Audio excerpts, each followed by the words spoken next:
आंबेगाव तालुक्यातील लांडेवाडीच्या शिवाजी लवांडे यांची कन्या अश्विनी केसकर यांचा लांडेवाडी प्राथमिक आरोग्य केंद्रात प्रसूतीवेळी डॉक्टर आणि नर्स यांच्या हलगर्जीपणातून मृत्यू झाला।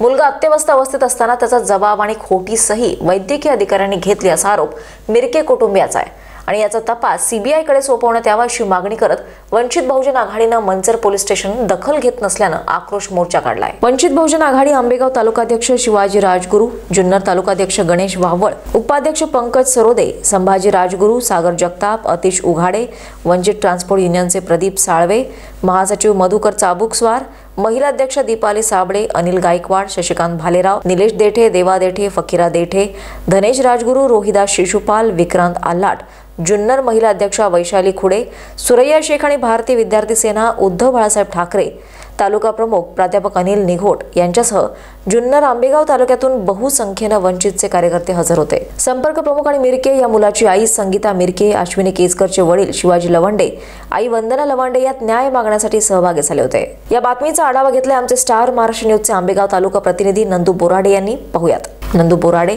Star Maharashtra news, Ambegaon. नवनवीन घडामोडी पाहण्यासाठी स्टार महाराष्ट्र न्यूजला सबस्क्राइब करा आणि ताज्या बातम्यांचे अपडेट मिळवण्यासाठी बेल आयकॉनला प्रेस करा आणि परिपूर्ण बातमी बरोबर रहा, इतरांपेक्षा एक पाऊल पुढे।